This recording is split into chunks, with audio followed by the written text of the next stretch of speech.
I'd been deployed for 7 months in a dusty corner of the world, where the days blurred into nights, and the only thing keeping me grounded was the thought of coming home to my wife, Emily, and our life together. We'd been married for 5 years, and though things weren't perfect, I thought we were solid. I'd call her when I could, and she'd tell me about her job at the marketing firm, the new coffee shop she loved, or how she was redecorating the guest room. Her voice was my lifeline, a reminder that there was a world beyond the sand and the heat and the constant weight of my gear. But then, 3 weeks ago, everything changed. It started with a letter. Not an email, not a care package, but an official-looking envelope delivered to my bunk. My buddy, Ramirez, handed it to me with a raised eyebrow. "Look serious, man," he said, tossing it onto my cot. I didn't think much of it at first. Probably some paperwork from the VA or a bill that got forwarded. But when I tore it open, my stomach dropped. Divorce papers.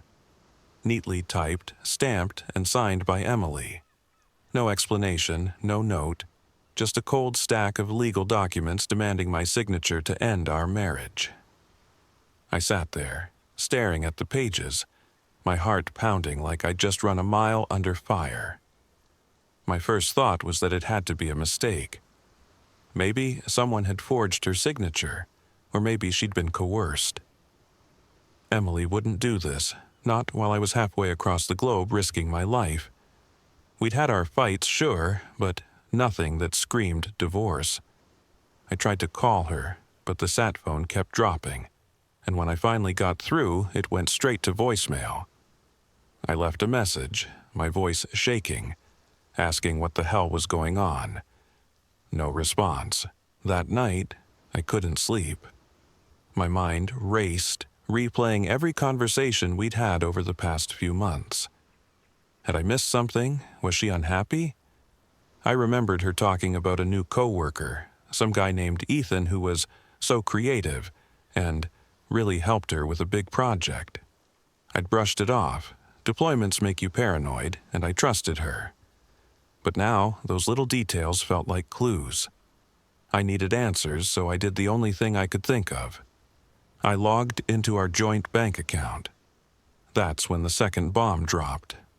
Our account was empty, not low, empty, $0.00. The last transaction was a withdrawal of $42,000, made 2 days before the divorce papers arrived. My entire savings, every penny we'd scraped together for a down payment on a house, gone. My vision blurred as I scrolled through the transaction history. There were transfers I didn't recognize, payments to places I'd never heard of. A boutique hotel, a jewelry store, a travel agency. My hands shook as I tried to process it. Emily had access to the account, but we always talked about big purchases. This wasn't a mistake, this was deliberate. I felt like I'd been punched in the gut. Betrayed didn't even begin to cover it. I was stuck in a war zone, unable to do anything but stare at the evidence of my life unraveling. But here's the thing, I wasn't completely blindsided. See, I'd already suspected something was off a month ago. It was just a gut feeling, nothing concrete, but it was enough to make me take a few steps to protect myself. Steps Emily didn't know about. And those steps were about to change everything. The first thing I did was contact my brother Jake, who's a lawyer back home. He's not a divorce attorney, but he knows enough to point me in the right direction. I sent him a scanned copy of the divorce papers and a screenshot of the drained account. "Hold off on signing anything," he texted back. "This smells like a setup. I'll dig into it."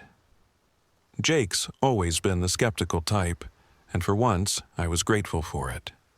He started pulling records, bank statements, credit reports, anything he could access legally. Meanwhile, I reached out to my CO and explained the situation. He was sympathetic but clear. I couldn't go home early unless it was an emergency, and divorce papers didn't quite qualify. So I was stuck waiting for answers while trying to focus on my job. Days passed, and Jake's updates started trickling in. He found out that Emily had taken out a credit card in my name, one I didn't know about, and racked up $15,000 in charges. Clothes, dinners, a weekend trip to Vegas, my name, my credit, my problem. But the real kicker? The withdrawal from our joint account had been transferred to an account I didn't have access to, one in her name only. Jake was furious, and so was I, but I kept my cool. I had to. Losing it wouldn't help me now. Then came the email from Emily. It was short, clinical, like she was writing to a stranger. "I'm sorry it had to happen this way," she wrote. "I've moved on, and I think it's best if we both do. Please sign the papers so we can avoid a mess." No explanation, no remorse, just a demand to let her walk away with everything. I read it over and over, each word cutting deeper. Moved on? With who? And why now, when I was at my most vulnerable? I wanted to scream, to demand answers, but I didn't reply. Not yet. I had a plan, and I wasn't about to tip my hand. What Emily didn't know was that a month ago, when that gut feeling first hit, I'd quietly moved a chunk of my deployment pay into a separate account she couldn't touch. It wasn't much, $10,000, but it was enough to give me some leverage. I'd also started documenting everything, our calls, her emails, even the way she'd been cagey about certain topics. I didn't know why I was doing it at the time, it just felt like the smart move. Now, it was my lifeline. Emily thought she'd blindsided me, but she didn't know I was already one step ahead. Jake's next update was a game changer. He'd hired a private investigator, someone he trusted from his law school days. The PI didn't take long to find dirt. Emily wasn't just moving on, she was living with someone. Ethan, the creative co-worker, wasn't just a colleague.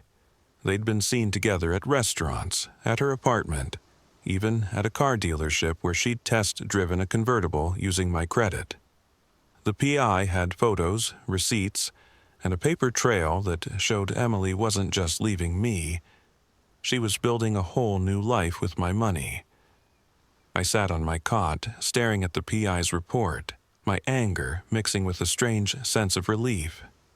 I wasn't crazy, this was real, and I had proof, but I wasn't ready to confront her yet. I needed to be strategic to make sure she didn't get away with it. Emily thought she had the upper hand, but she didn't know what was coming. And trust me, what I had planned was going to turn her world upside down. The days dragged on in the desert, each one heavier than the last. The divorce papers sat in a locked box under my cot, a constant reminder of the life I thought I had slipping away. But I wasn't just sitting there stewing in my anger. I was building a case, piece by piece, with Jake and the PI working overtime back home. Every email, every call, every scrap of information they sent me was like a puzzle piece, and I was starting to see the bigger picture. Emily wasn't just cheating. She was calculated, methodical, like she'd been planning this for months. And that realization lit a fire in me. If she wanted to play dirty, I'd play smarter. Jake's next update came in the form of a late-night encrypted email, the kind that made my heart race before I even opened it. The PI had dug deeper into Ethan, and what he found wasn't just a fling. It was a con. Ethan wasn't some creative genius at Emily's marketing firm. He was a small-time grifter with a rap sheet, fraud, identity theft, and a string of bad debts across 3 states. His real name was Ethan Caldwell, but he'd used aliases before, charming his way into women's lives, draining their accounts, and disappearing before the law caught up. The PI had tracked down 2 other women who'd fallen for his act, both left broke and heartbroken. One of them had even pressed charges, but Ethan had skipped town before the case went anywhere. Reading that email, I felt a chill despite the desert heat. Emily wasn't just leaving me for another guy, she'd fallen for a predator. Part of me wanted to feel sorry for her, to think she'd been manipulated. But the other part, the part that saw $42,000 vanish and my credit trashed, wasn't so forgiving. She'd made her choices. She'd signed those divorce papers, taken my money, and moved him into our apartment. Whether she was a victim or a co-conspirator, she was in deep, and I wasn't about to let her walk away scot-free. Jake's advice was clear. We need to freeze everything, accounts, credit, assets, before she does more damage. He'd already filed an emergency motion to lock down the joint account and flag the credit card she'd opened in my name. The problem was, I was stuck overseas, and legal processes moved slower than a convoy in a sandstorm. Every day gave Emily and Ethan more time to cover their tracks. The PI was watching them, though, and his reports were gold. Ethan had been spotted withdrawing cash from an ATM using a card linked to Emily's new account, the one she'd transferred my money into. The PI also caught them at a high-end restaurant, laughing and clinking wine glasses like they didn't have a care in the world. The photo he sent made my blood boil. Emily, in a dress I didn't recognize, leaning into Ethan like he was her whole world. But the PI's biggest find was a lead on where my money had gone. The $42,000 hadn't just vanished. It was sitting in a brokerage account, one Emily had opened under her name but with Ethan's fingerprints all over it. The account was tied to a shady investment firm that promised guaranteed returns, but had all the hallmarks of a Ponzi scheme. Jake's PI had seen this before. Grifters like Ethan funneled money into these scams, took a cut, and bailed before the house of cards collapsed. If we didn't act fast, that money, my money, would be gone for good. I spent my nights strategizing, scribbling notes on a legal pad I kept hidden. I couldn't confront Emily directly, not yet. If I tipped her off, she and Ethan might disappear, and I'd be left with nothing but a stack of useless papers. Instead, I leaned on Jake to keep the pressure on. He worked with a forensic accountant to trace every transaction, building a case that could hold up in court. The accountant found something else. Emily had been siphoning smaller amounts from our joint account for months. $500 here, $1,000 there, all under the radar. It was like she'd been testing the waters, seeing how much she could take without me noticing. The betrayal stung deeper with every discovery, but it also fueled me. She thought I was clueless, but I was watching her every move. Meanwhile, I had my own secret weapon, the $10,000 I'd stashed in my separate account. It wasn't enough to replace what she'd taken, but it gave me options. I used some of it to pay the PI's retainer and cover Jake's legal fees. The rest I kept in reserve, a safety net for whatever came next. I also started gathering my own evidence. I pulled records of every call and email between me and Emily, looking for patterns, anything that might show when she started pulling away. There was one call, about 3 months ago, where she'd sounded distracted, almost annoyed, when I asked about her day. At the time, I chalked it up to stress, but now I wondered if that was when Ethan started sinking his hooks into her. The hardest part was keeping this from my squad.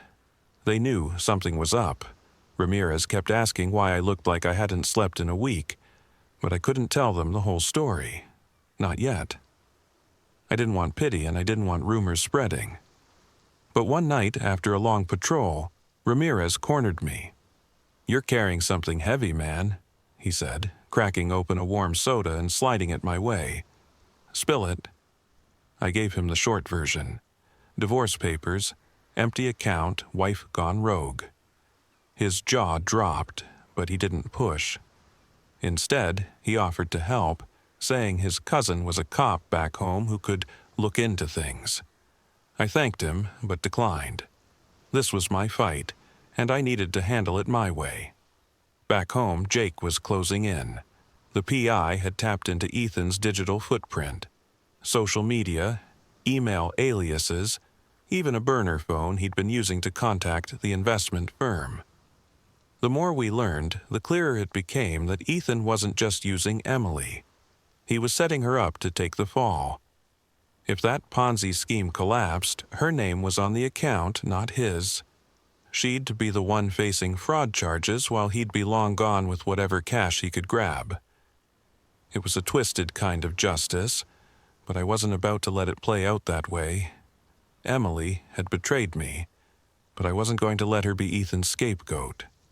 Not out of love, whatever I'd felt for her was long gone, but because I wanted her to face the consequences of her own choices, not his. By the end of the week, Jake had enough to go to the authorities. He filed a report with the local police, flagging Ethan for fraud and identity theft, and naming Emily as a person of interest. The PI kept tabs on them, making sure they didn't skip town.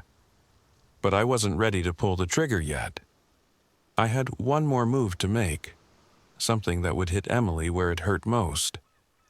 She thought she'd outsmarted me, that I was just a soldier too far away to fight back. But she didn't know about the ace up my sleeve, the one thing I'd been holding on to since that gut feeling first hit. And when I played it, she'd realized she'd underestimated me in the worst way. The desert nights were relentless, the kind of cold that seeped into your bones and made you miss home even more. I'd lie on my cot, staring at the canvas ceiling of my tent, replaying every moment of my marriage, trying to pinpoint when Emily had changed. Was it gradual, like a slow leak? Or had there been a single moment when she decided I wasn't enough? The divorce papers, the empty account, Ethan, it all felt like a nightmare I couldn't wake up from. But I wasn't helpless. Far from it. With Jake and the PI closing in, I was starting to feel like a hunter, not prey. And the ace up my sleeve? It was about to change the game. Jake's next email hit like a grenade. The PI had uncovered a bombshell. Emily and Ethan were planning to leave the country. The travel agency charges I'd seen in our joint account weren't random. They were for 2 one-way tickets to Belize, booked for 3 weeks from now. Belize, of all places, with its lax banking laws and no extradition treaty for fraud. It was the perfect hideout for a grifter like Ethan. The PI had hacked into the agency's system. Don't ask me how, I didn't want to know, and found the itinerary. Emily had used her own name, but Ethan was listed under an alias, Evan Carter, Classic. He was already covering his tracks, setting himself up to vanish while Emily took the heat. The news lit a fire under me. 3 weeks wasn't a lot of time, especially when I was stuck halfway across the world. I couldn't let them disappear with my money, my future, everything I'd worked for. Jake was already coordinating with the police, but they were moving at a snail's pace, bogged down by paperwork and jurisdiction issues. The forensic accountant had traced more of the $42,000, confirming it was still sitting in that shady brokerage account. But there was a catch. Emily had given Ethan power of attorney over it. He could drain it dry any day now, and once that money hit an offshore account, it'd be gone forever. I spent hours pacing the base, my boots kicking up clouds of dust as I worked through my options. Confronting Emily was still off the table. She'd either lie or bolt. Going to the police myself was risky. I didn't have all the evidence in hand, and I couldn't exactly hop a flight home to make my case. But I wasn't out of moves. That $10,000 I'd stashed was my lifeline, and I decided to use part of it to up the ante. I wired $2,000 to the PI for round-the-clock surveillance. I wanted eyes on Emily and Ethan 24/7, where they went, who they met, what they bought. If they were planning to flee, I needed to know every detail. The PI didn't disappoint.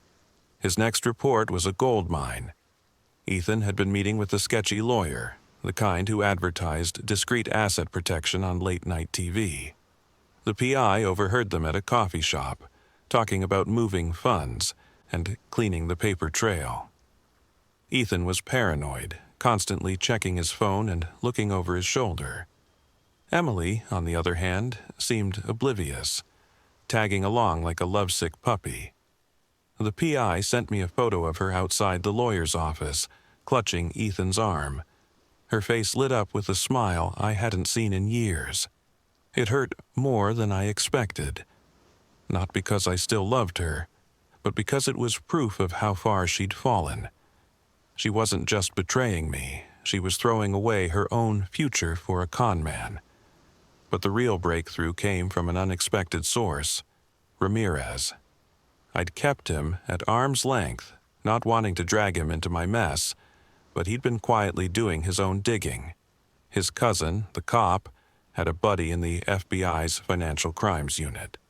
Ramirez had passed along Ethan's rap sheet and the PI's findings, and the feds were starting to take notice. Ethan's name had popped up in a broader investigation into the Ponzi scheme tied to that brokerage account. It wasn't just a small-time scam. It was part of a multi-million-dollar operation spanning several states. If Ethan was a player, even a minor one, he was on their radar now. And if Emily was tied to that account, she was too. I felt a flicker of hope, but I wasn't naive. The feds moved slowly, and I couldn't count on them to swoop in before Emily and Ethan skipped town. That's where my ace came in. A month ago, when that gut feeling first hit, I'd done more than just move $10,000 to a separate account. I'd also taken out a life insurance policy, not for me, but for Emily. It was a small policy, $50,000, with me as the beneficiary. Nothing suspicious, just a standard precaution couples take, especially with one spouse deployed. But here's the kicker. I'd added a clause that locked the policy's payout to our marital status. If we divorced, the policy would be voided, and any attempt to cash it out would trigger an audit of our joint finances. I hadn't told Emily about it. I'd meant to, but with the deployment and our spotty communication, it never came up. Now, it was my secret weapon. If Emily pushed the divorce through, the policy would collapse, and the audit would expose every shady transaction she'd made, especially the $42,000 she'd funneled to Ethan. It wouldn't get my money back, but it would tie her to the fraud and make it impossible for her to play innocent. And if she tried to cash out the policy before the divorce, thinking it was easy money, the same audit would kick in. Either way, she was trapped. I called Jake and laid it out. He was floored. "You're a sneaky bastard," he said, half laughing. "This could work, but we need to time it right." He suggested we wait until the PI had more dirt on Ethan's offshore accounts, then leak the policy's existence to Emily through a third party, someone she wouldn't suspect was connected to me. The goal was to spook her, make her think twice about rushing the divorce or fleeing with Ethan. If she panicked, she might slip up, giving us the leverage we needed to nail them both. The PI kept the pressure on, tailing Ethan to a meeting with a shady accountant who specialized in international transfers. The accountant's office was a front, barely a step above a strip mall pawn shop, but it was a hub for moving dirty money. The PI managed to get audio, grainy, but clear enough to hear Ethan talking about liquidating assets and a clean exit. Emily wasn't there, which made me wonder if Ethan was already cutting her out. The PI also found a burner phone in Ethan's car, stuffed under the seat with a prepaid SIM card. He couldn't crack it yet, but he was working on it. Back at base, I was walking a tightrope. My squad could tell I was distracted, and my CO pulled me aside to check in. I gave him the bare minimum. Personal issues, handling it, won't affect my work. He nodded, but I could see the concern in his eyes. I hated lying, but I couldn't risk this blowing up in my face. I needed to stay focused, both on my job and on the plan. Every night I'd reread the PI's reports, memorizing details, looking for weaknesses. Ethan was slippery, but he wasn't invincible. And Emily? She was starting to look like the weak link. Then came the curveball. The PI sent a photo that stopped me cold. Emily, alone, sitting in a park near our old apartment, crying. Her face was red, her shoulders hunched like she'd been sobbing for hours. The PI had snapped it from a distance, not wanting to spook her. For the first time, I felt a pang of doubt. Was she in over her head? Had Ethan manipulated her into this mess, or was she still calling the shots? I didn't know anymore, but I couldn't let sympathy cloud my judgment. She'd made her bed, and I had to protect myself. Jake and I finalized the plan. We'd use the insurance policy to bait Emily, but we'd also keep the feds in the loop, feeding them the PI's evidence to build a case against Ethan. The clock was ticking. 2 weeks until those Belize tickets. I wasn't just fighting for my money or my pride anymore. This was about justice, about making sure neither of them walked away clean. And when the moment came to play my ace, I'd be ready to watch it all unfold. The weight of the situation was starting to feel like a second rucksack, one I carried everywhere. On patrols, during mess hall meals, even in the rare moments I tried to sleep. The desert was unforgiving, but so was my resolve. Emily and Ethan thought they had the upper hand, with their Belize tickets and my money tucked away in a scam account. But they didn't know I was closing in, tightening the noose with every piece of evidence Jake and the PI unearthed. My ace, the life insurance policy, was still hidden, a ticking time bomb I was saving for the perfect moment. But as the days ticked down to less than 2 weeks before their planned escape, I knew I had to make my next move carefully. One wrong step, and they'd vanish with everything. Jake's latest update was a mix of good and bad news. The good, the FBI was now actively investigating the Ponzi scheme tied to the brokerage account where Emily had stashed my $42,000. Ethan's name had surfaced in their files, not as a mastermind, but as a low-level operator, someone who funneled money for a cut. The feds were interested, but they were methodical, building a case that could take months. The bad news: Emily and Ethan were getting spooked. The PI had caught them arguing outside their apartment, Ethan gesturing wildly while Emily looked pale and shaken. The PI couldn't hear much, but he picked up enough to know Ethan was pushing to move up their departure. "We can't wait," he'd hissed, glancing around like he expected someone to jump out of the shadows. The PI suspected Ethan had gotten wind of the police report Jake had filed, or maybe even the FBI's interest. Either way, their timeline was shrinking. I sat in my tent, the dim glow of my laptop casting shadows on the canvas walls, and reread the PI's latest report. He'd managed to clone the burner phone Ethan had been using, and the texts were a goldmine. Ethan was in contact with an offshore banker in Belize, arranging to transfer the $42,000 to an untraceable account. The messages were coded, full of phrases like finalizing the package and clearing the channel, but it was clear what he was planning. Take the money, ditch Emily, and disappear. One text, sent to an unknown number, chilled me. "She's a liability, handle it." I didn't know if she was Emily or someone else, but it confirmed what I'd suspected. Ethan was ready to cut and run, leaving Emily to face the fallout. The PI had also tracked Emily's movements, and her behavior was starting to crack. She'd stopped going to work, calling in sick for days at a time.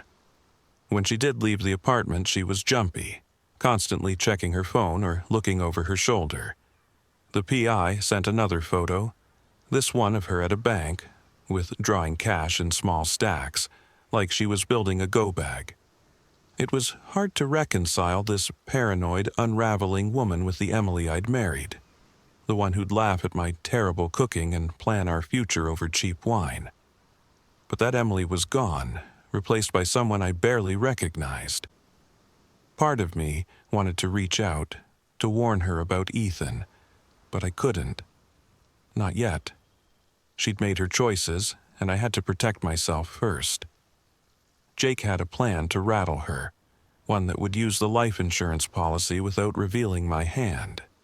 He'd hired a paralegal from his firm, someone Emily had never met, to pose as an insurance adjuster. The paralegal would call Emily, claiming there was an issue with the policy, one that required her to verify her marital status and financial records. The call would be vague but ominous, hinting at an audit that could complicate things if the divorce went through. The goal was to scare her, make her think twice about pushing the divorce or fleeing with Ethan. If she panicked, she might confront Ethan or try to move the money, giving the PI more to work with. If she stalled, it'd buy us time to tighten the net. I greenlit the plan, but I added a twist. I asked Jake to have the paralegal mention joint liabilities tied to the policy, implying that any fraud, like the credit card she'd opened in my name, could trigger a deeper investigation. It was a gamble, but I wanted Emily to feel the walls closing in. Jake loved it. "You're playing chess while they're playing checkers," he said, already drafting the script for the call. We set it for the next day, timing it for when the PI knew Emily would be alone. Meanwhile, Ramirez was proving to be more than just a supportive friend. His cousin's FBI contact had come through with a tip. The feds were planning to raid the investment firm running the Ponzi scheme, possibly within the month.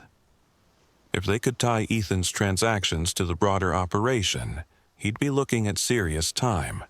Wire fraud, money laundering, maybe even RICO charges. Emily's involvement was murkier, but her name on the brokerage account made her a potential accomplice. The FBI hadn't contacted her yet, but it was only a matter of time. Ramirez's cousin warned us to keep our distance. Any interference could tip Ethan off or compromise the case. I thanked Ramirez, promising him a case of his favorite beer when we got home. He just shrugged. "You'd do the same for me, man." That night, I couldn't sleep. My mind kept circling back to the policy, the call, the feds. So many moving parts, and I was stuck here, relying on others to execute my plan. I pulled out my legal pad, now filled with pages of notes, timelines, transactions, Ethan's aliases. I added a new section. What does Emily know? Was she a willing partner in Ethan's scam, or had he played her from the start? The crying in the park, the arguments, the cash withdrawals, it all pointed to someone who was scared, maybe even regretting her choices. But regret didn't erase what she'd done. She'd drained our account, trashed my credit, and served me divorce papers while I was deployed. Sympathy wasn't in the cards. The next morning, the PI confirmed the call had gone through. The paralegal played her role perfectly, keeping Emily on the phone for 20 minutes, peppering her with questions about the policy and dropping phrases like financial discrepancies and legal exposure. Emily had been flustered, stammering through her answers, promising to look into it. The PI, stationed outside her apartment, saw her pacing afterward, phone in hand, looking like she was about to bolt.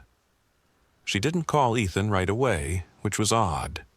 Instead, she drove to a storage unit on the edge of town, one the PI hadn't known about.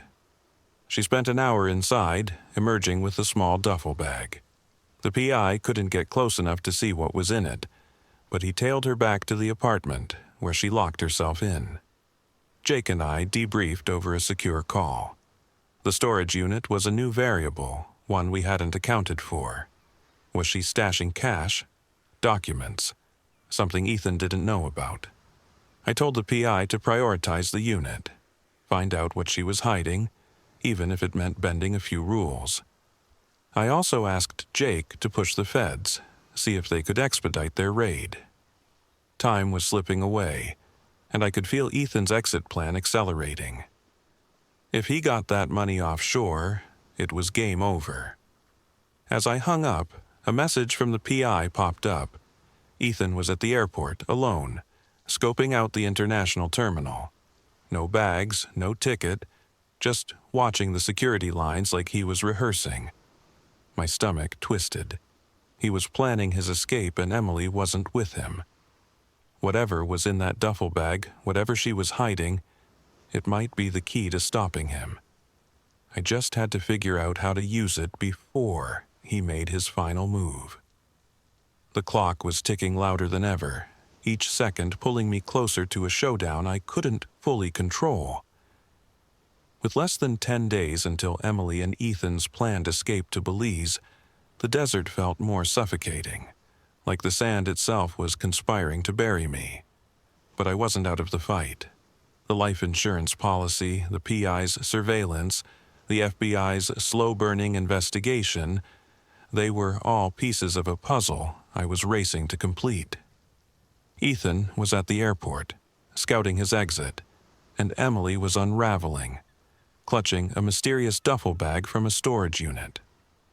Whatever was in that bag could be the final card I needed to play, but I had to act fast, and I had to be precise. Jake's voice crackled through our next secure call, urgent and focused. The PI had managed to get into the storage unit. Don't ask me how, but the guy was worth every penny of the $2,000 I'd wired him. Inside, he'd found a locked safe, too heavy to move without drawing attention. He'd also found a notebook, tucked behind some boxes, filled with Emily's handwriting. It wasn't a diary, it was a ledger. Pages of dates, amounts, and cryptic notes like EC transfer and offshore hold.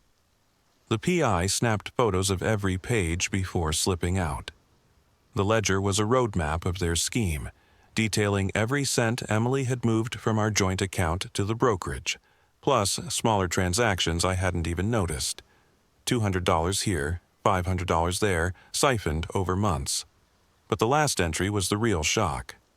$10,000 cash, safe, E doesn't know. Emily was hiding money from Ethan.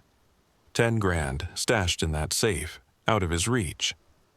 It wasn't much compared to the $42,000 she'd handed him, but it was enough to show she didn't fully trust him. Maybe she was starting to see through his lies, or maybe she was just hedging her bets. Either way, it was a crack in their partnership, one I could exploit. I told Jake to have the PI keep eyes on the storage unit and the duffel bag Emily had taken. If she was moving cash or documents, I needed to know where they went. The insurance policy gambit was still in play, and it was working better than I'd hoped. The paralegal's call had spooked Emily bad.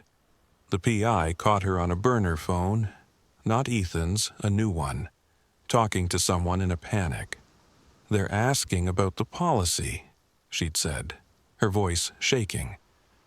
"What if they find the account?" The PI couldn't hear the other side, but it was clear she was scared of the audit we'd planted in her head. She didn't go to Ethan with it, though, which was telling. She was keeping secrets from him, just like he was from her.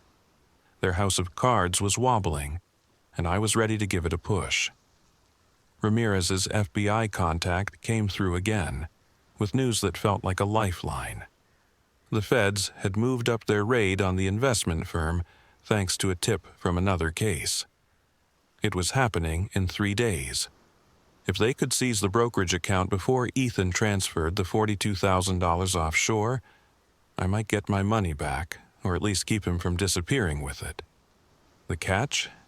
Emily's name was on the account, so she'd be swept up in the raid, facing questioning at best, charges at worst. I didn't know how to feel about that. She'd betrayed me, but the idea of her in handcuffs manipulated by a conman didn't sit right. Still, I couldn't save her from herself. Not anymore. Jake and I decided it was time to play my ace. We'd leak the insurance policy's existence to Emily, but not through the paralegal this time. Jake had a friend in the county clerk's office, someone who owed him a favor. She'd send Emily an official-looking letter claiming the policy had been flagged during a routine review of our divorce filing. The letter would mention the audit clause and potential financial irregularities, hinting that her recent transactions, like the $42,000 transfer, were under scrutiny. We timed it to hit her mailbox the day before the FBI raid, when she'd be too frantic to think straight. The goal was to push her to confront Ethan or make a desperate move, something the PI could catch on camera or the feds could use. The PI's next report was a game changer. Ethan had booked a solo flight to Belize, leaving 2 days before their original tickets. He was cutting Emily out, planning to grab the money and run. The PI had audio from a meeting between Ethan and his shady accountant, where Ethan laughed about ditching the baggage once the transfer cleared. "She'll take the fall," he said, his voice cold. "Cops won't look past her name." The PI also tracked the duffel bag. Emily had stashed it in her car, hidden under a blanket in the trunk. He couldn't get to it without risking exposure, but he was sure it held the $10,000 from the safe, maybe more. I was running on fumes, my days a blur of patrols and nights spent plotting. Ramirez kept me grounded, slipping me extra coffee rations and cracking jokes to keep my head clear. "You're like a damn spy novel, man," he said one night, shaking his head. I forced a smile, but inside I was coiled tight, waiting for the moment it all came together. The letter went out, and the PI was ready to tail Emily the second she got it. The feds were prepping their raid, and Jake was on standby to file a civil suit against Emily for fraud, freezing whatever assets she had left. Everything was in place. All I needed was for Emily to take the bait. The next day, the PI called Jake with an update that made my heart stop. Emily had gotten the letter and lost it. She'd torn through the apartment, throwing papers, screaming into her phone.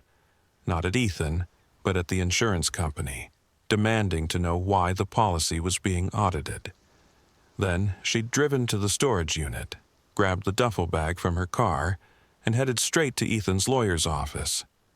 The PI followed, blending into the lunchtime crowd. Emily stormed in, bag in hand, and didn't come out for an hour.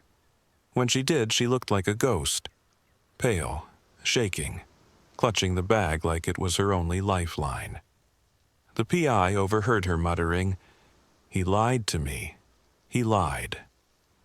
Ethan wasn't there, but the PI tailed him later that day.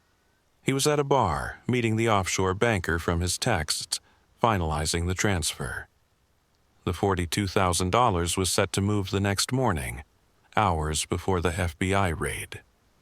I felt the ground shift under me. If Ethan pulled this off, he'd be gone, and Emily would be left holding the bag literally and figuratively. I told Jake to alert the feds, give them everything. The ledger, the burner phone texts, the audio. It was now or never. The raid hit at dawn. The feds stormed the investment firm, seizing servers, records, and the brokerage account before Ethan could touch it. He was arrested at the airport, his solo ticket in hand, looking like a deer in headlights. Emily was picked up at the apartment, the duffel bag still in her car, stuffed with $10,000 in cash and a USB drive with copies of the ledger. The feds didn't know about my policy gambit, but it didn't matter. The ledger and the account tied her to Ethan's fraud, and the USB drive showed she'd been keeping her own records, maybe as leverage or a way out. Jake called me that night, his voice triumphant. The $42,000 was frozen, pending a court battle, but the feds were optimistic I'd get most of it back. Ethan was facing multiple charges, and Emily was out on bail, her lawyer claiming she was a victim of coercion. I didn't buy it, but I didn't care anymore. The divorce was moving forward, and Jake had enough evidence to make sure she got nothing. No alimony, no assets, just the consequences of her choices. Sitting on my cot, the divorce papers in hand, I felt a strange calm. I'd lost a lot: my marriage, my trust, years of memories. But I'd fought back and won. The desert stretched out beyond my tent, endless and unforgiving, but for the first time in months, I felt like I could breathe. I signed the papers, sealed the envelope, and started planning my next chapter. Emily and Ethan were history. My future was mine again.